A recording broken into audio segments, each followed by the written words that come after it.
لیکن اس بات کا ڈاکٹر کو بھی پتہ نہ چل سکا۔ اسی وجہ سے جمیلہ حیران ہو گئی۔ پھر جمیلہ نادیہ کو لے کر گھر آ گئی تو نادیہ جمیلہ کو بولی، امی یہ ٹیسٹ کروانا ضروری تو نہیں تھا، اولاد تو اللہ کی دین ہے، اور ویسے بھی کیا فرق پڑتا ہے، ہمارے گھر میں بیٹی ہو یا بیٹا، ہونا تو پہلا بچہ ہی ہے نا۔ تو جمیلہ نادیہ کی اس بات پر کڑک لہجے میں بولی، کیوں؟ فرق کیوں نہیں پڑتا؟ بیٹا ہی ہونا چاہیے۔ نادیہ جمیلہ کے ایسے رویے سے خوف زدہ ہو گئی تھی۔ نادیہ کی ایسی حالت کو دیکھ کر جمیلہ بولی، نادیہ میرے کہنے کا مطلب ہے کہ بیٹا ہی ہوگا، تم جاؤ جا کر آرام کرو۔ نادیہ خاموشی سے اپنے کمرے میں آ گئی تھی اور یہ سوچنے لگی تھی کہ آج امی نے مجھ سے پہلی مرتبہ کرخت لہجے میں بات کی ہے، وہ بھی بیٹے کے لیے کہ میرے گھر بیٹا ہی ہونا چاہیے، اور وہ کیسے اتنے یقین سے کہہ سکتی ہیں کہ میرے گھر بیٹا ہی ہوگا۔ پھر نادیہ سوچنے لگی، ہو سکتا ہے ان کو اس بارے میں کوئی اندازہ ہو۔ پھر نادیہ ان سب باتوں کو اگنور کر کے لمبی تان کے سو گئی تھی۔ پھر ایک ہفتہ ایسے ہی گزر گیا، اور پھر ایک دن جمیلہ نادیہ کو لے کر دوسرے ہسپتال چلی گئی۔ وہاں پر جمیلہ نے پھر سے نادیہ کا ٹیسٹ کروایا کہ پتہ چل سکے کہ نادیہ کی کوکھ میں بیٹی ہے یا بیٹا، لیکن جمیلہ پھر سے ناکام رہی۔ ایک بار پھر سے وہی سب ڈاکٹر نے کہا کہ پتہ نہیں چل رہا کہ نادیہ کی کوکھ میں بیٹی ہے یا بیٹا۔ پھر ایسے ہی 4 ماہ اور گزر گئے تھے، اور ان 4 ماہ میں جمیلہ نے نادیہ کے کئی دفعہ ٹیسٹ کروائے، لیکن ہر دفعہ جمیلہ ناکام ہی رہی، اور آخر وہ دن بھی آ گیا۔ نادیہ نے ایک بہت خوبصورت بیٹی کو جنم دیا تھا، لیکن نادیہ کی بیٹی لڑکوں سے ملتی جلتی تھی، جس سے جمیلہ اور جمال کو یہ لگا کہ نادیہ کے گھر بیٹا ہوا ہے۔ جمیلہ اور جمال نادیہ کو گھر لے آئے تھے۔ جمال نے نادیہ اور اپنی بیٹی کا بہت اچھے سے استقبال کیا تھا۔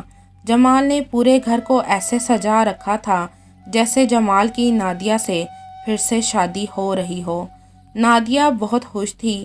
نادیہ اپنی بیٹی کو خوش قسمت سمجھ رہی تھی، اور دل ہی دل میں کہہ رہی تھی کہ میں تو سوچ رہی تھی کہ شاید بیٹی کا سن کر میری ساس خوش نہ ہو، لیکن میری ساس تو بہت خوش ہے۔ جمیلہ یہی سمجھ رہی تھی اللہ نے اسے پوتا عطا کیا ہے، اور جمال بھی یہی سمجھ رہا تھا کہ اس کے گھر بیٹا ہوا ہے۔ جب 3 سے 4 دن گزر گئے تو 5ویں دن نادیہ نے اپنی بیٹی کے کپڑے بدلے تو نادیہ نے اسے فراک ڈال دی۔ جمیلہ نے جب منی کے کپڑے دیکھے تو بولی، نادیہ تم نے اس کو لڑکیوں والے کپڑے کیوں پہنا رکھے ہیں؟ تو نادیہ بولی، امی میں اپنی پری کو فراک نہ ڈالوں تو اور کیا ڈالوں؟ تو جمیلہ بولی، کیا؟ لیکن یہ تو لڑکا ہے نا؟ تو نادیہ بولی، نہیں امی، کیا مذاق کر رہی ہیں، یہ لڑکی ہے۔ تو جمیلہ غصے میں آ گئی اور جمال کا انتظار کرنے لگی تھی۔ جمال رات کو جب گھر آیا تو ان کے گھر کچھ مہمان آئے ہوئے تھے، جس سے جمیلہ کی جمال سے بات نہ ہو سکی۔ پھر اگلے دن صبح صبح جمیلہ نے جمال سے بات کی اور اسے بتایا کہ تمہارے گھر بیٹا نہیں بلکہ بیٹی ہوئی ہے۔ تو جمال بولا، امی یہ صبح صبح آپ کیا مذاق کر رہی ہیں؟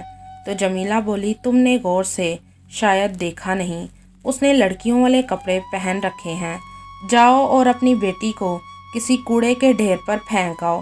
تو جمال کو بہت غصہ آیا۔ جمال اپنے کمرے میں گیا جہاں نادیہ اپنی بچی کو دودھ پلا رہی تھی۔ جمال نے منی کو نادیہ سے چھین کر جیسے ہی زمین پر پھینکا، نادیہ نے اپنی بیٹی کو پکڑ لیا اور بولی، جمال یہ سب کیا ہے؟ جمال بولا، مجھے بیٹا چاہیے تھا، بیٹی نہیں۔ تو نادیہ بولی، جمال یہ سب اللہ کا کرم ہے۔ تو جمال بولا، جو بھی ہے مجھے یہ لڑکی اس گھر میں نظر نہیں آنی چاہیے، پکڑاؤ ادھر، میں اسے کہیں دور پھینک کر آؤں۔ تو نادیہ بولی، جمال یہ آپ کی بیٹی ہے، آپ اپنی بیٹی کے ساتھ یہ سب کریں گے؟ تو جمال بولا، ہاں میں ایسا ہی کروں گا، ضرورت پڑی تو اسے اپنے ہاتھوں سے مار ڈالوں گا۔ جمال نے نادیہ کے ہاتھ سے منی کو چھینا اور اسے ایک جھٹکے سے دیوار کے ساتھ ایسا مارا کہ منی لہو لہان ہو گئی اور ایک ہی سانس میں اللہ کو پیاری ہو گئی۔ یہ سب جمیلہ کے محلے دار، جو کہ پہلے سے ہی نادیہ اور جمال کا شور سن کر باہر کھڑے ہو گئے تھے، وہ یہ سب دیکھ رہے تھے۔ ان میں سے کسی نے پولیس کو فون کر کے جمال کی اس حرکت کے بارے میں بتا دیا تھا۔ دوسری طرف نادیہ اپنی بیٹی کو گلے سے لگا کر رو رہی تھی اور کہہ رہی تھی، منی اٹھ جا بیٹی، تیرا باپ ایک ظالم انسان ہے۔ منی اٹھ جا، منی بس ایک دفعہ آنکھیں کھول دے، میں تجھے ان ظالموں سے کہیں دور لے جاؤں گی۔ منی میری پیاری بیٹی، بس ایک دفعہ اپنی آنکھیں کھول لے۔ اتنے میں پولیس آئی اور جمال کو گرفتار کر کے لے گئی تھی۔ جمال تو جیل میں چلا گیا تھا، لیکن نادیہ کو بیٹی کے غم نے جھلی بنا دیا تھا۔ وہ ہر وقت بس یہی کہتی رہتی تھی کہ منی اٹھ جا، ایک دفعہ اپنی آنکھیں کھول دے، تیرا باپ بہت ظالم ہے، یہ گھر والے سارے بہت ظالم ہیں۔ منی بس ایک دفعہ آنکھیں کھول دے، میں تجھے کہیں دور لے جاؤں گی۔ اور جمیلہ آج بھی نادیہ کو سنبھال رہی ہے، اور نادیہ کی حالت اور بیٹے کی جدائی نے اس کے منہ پر چپ کا تالا لگا دیا ہے۔ پوتے کی خواہش میں جمیلہ نے اپنا ہی بیٹا خود سے دور کر لیا تھا۔ جمیلہ نے ایک ماں سے اس کی بیٹی چھینی تھی، اس نے ایک ماں کی گود اجاڑی تھی، اس لیے اسی سے اس کا خود کا بیٹا دور ہو گیا تھا۔ بیٹی کی قدر نہ کرنے والوں کا آخرت میں ٹھکانہ جہنم ہے، اس لیے بیٹی سے پیار کریں۔